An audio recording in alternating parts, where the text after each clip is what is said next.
अस्सलाम वालेकुम। मैं हूँ बिनते अयूब। आज हम बात करेंगे बैक बाइटिंग पे, यानी कि गीबत के बारे में और ज़्यादा जो गुमान एक दूसरे के बारे में करते हैं तो उसके बारे में आज हम बात करेंगे। गीबत किसे कहते हैं? तो अक्सर हम बात करते हैं किसी की गैर मौजूदगी में उसकी बुराई के बारे में या उसके अंदर जो कमी है उसके बारे में हम बात करते हैं। तो हमें इस बातों बातों में इस चीज़ का बिल्कुल अंदाज़ा नहीं होता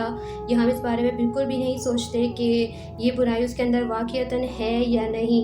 तो हम उसके बारे में वो चीज़ बयान कर देते हैं। तो गीबत अक्सर हम कहते हैं कि किसी के बारे में बुराई करना, उसे गीबत कहते हैं। पर मिसाल के तौर पर अगर आपके भाई को कोई पसंद आ जाता है तो उस सामने वाले की सच्चाई आपको पता होती है, तो आप उसके बारे में जो उसकी बुराई है अपने भाई को बताते हो, तो उस लिहाज से वो बुराई नहीं होती, बल्कि आप तो एक अच्छा अपने भाई की रहनुमाई करने के लिए उसे उसकी दूसरे बंदे की बुराई के बारे में बता रहे हो, उसके बारे में आगाह कर रहे हो। और उसकी नीयत ये होती है कि वो अपने भाई की रहनुमाई करे, उसको सही और गलत के बारे में बताए, ना कि उस दूसरे बंदे की बुराई करे। तो उस लिहाज से अगर बात की जाए तो वो गीबत नहीं होती, बल्कि एक रहनुमाई के तौर पे अपने भाई को उसको एक राह देता है, एक मशवरा देते हैं, तो उसे बुराई या गीबत नहीं कहते। तो मसला सारा ये है कि हम किसी की गैर मौजूदगी में उसकी कमी, उसकी बुराई तो बयान कर देते हैं, पर हमें ये नहीं पता होता कि वो वाक़ईतन उसके अंदर वो बुराई है भी या नहीं। हम छोटे बड़े हर गुनाहों से बचने की बहुत कोशिश करते हैं और बहुत अपने आप को और अपने नफ्स पे बहुत काम करते हैं, बहुत कोशिश करते हैं कि हम ये गुनाह ना करें, वो गुनाह ना करें। तो मसला सारा इस चीज़ का आता है कि हम बैक बाइटिंग करना नहीं छोड़ते। कभी ना कभी किसी न किसी मोड़ पे किसी की ना किसी के साथ बैठकर हम बैक बाइटिंग कर देते हैं, गीबत कर लेते हैं। मिसाल के तौर पे आप किसी महफ़िल में जाते हैं या किसी दोस्त के घर जाते हैं, किसी दोस्तों में बैठते हैं, रुकते हैं, तो जैसे मिसाल के तौर पे किसी शादी पे 4 बंदे बैठ के बातें कर रहे हैं दोस्त, तो उसमें से एक बंदा उठ के अगर चला जाए तो पीछे की जो 3 हैं वो उसके पीछे बातें करना शुरू हो जाएंगे। और ये चीज़ बहुत कॉमन है, यहाँ हमारे माशरे में ये चीज़ बहुत आम है और हमारे माशरे की पसंदीदा जो है डिश है, जो इसको पसंद करते हैं लोग, और ये चीज़ किए बगैर उनको बिल्कुल भी मज़ा नहीं आता। चाहे वो शादी हो या कोई और महफ़िल हो,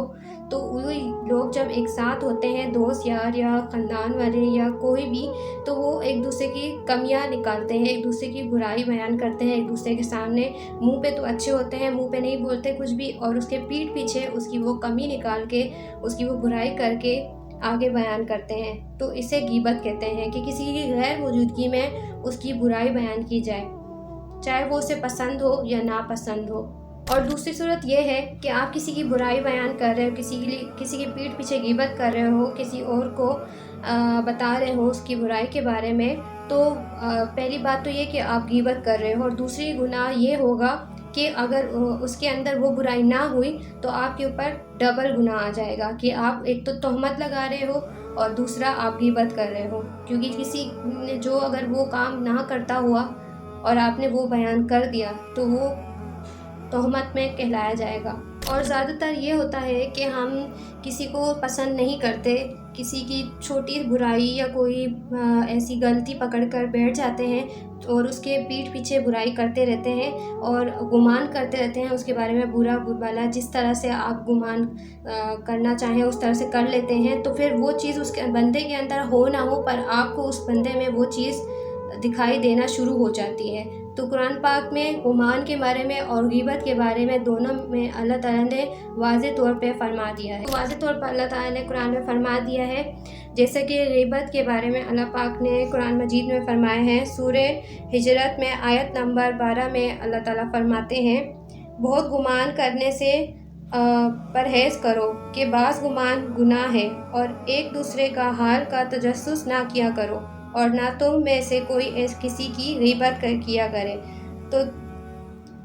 तुम में से कोई इस बात को पसंद करेगा कि वो अपने मुर्दे भाई का गोश्त खाए,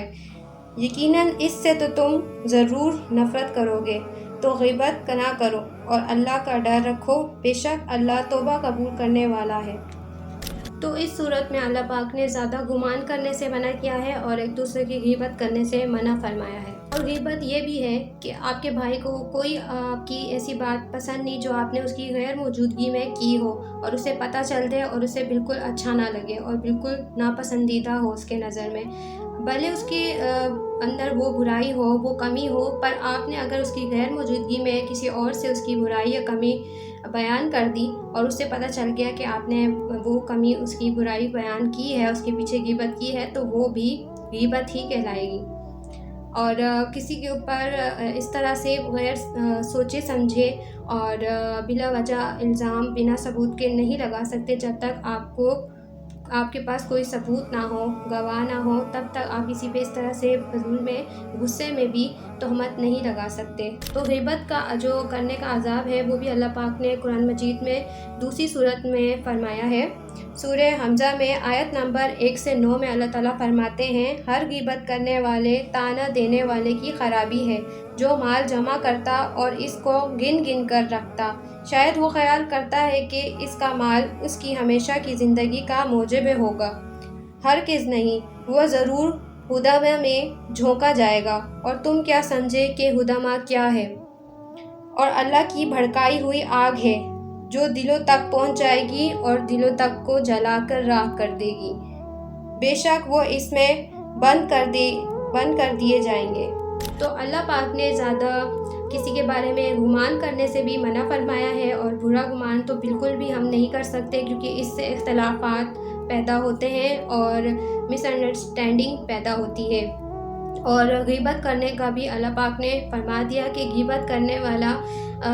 اس کی مثال ایسی ہے کہ وہ اپنے مردہ بھائی کا گوشت کھائے، اور یقیناً آپ اس چیز سے تو نفرت ضرور کرتے ہوں گے کہ آپ اپنے مردہ بھائی کا گوشت کھائیں، تو غیبت کرنے سے بھی اتنی ہی نفرت کریں کہ جیسے کہ آپ اپنے مردہ بھائی کا گوشت کھا رہے ہوں۔ تو اپنے آپ کو غیبت کرنے سے بچائیں اور کوشش کریں بہتر مسلمان بننے کی اور مومن بننے کی،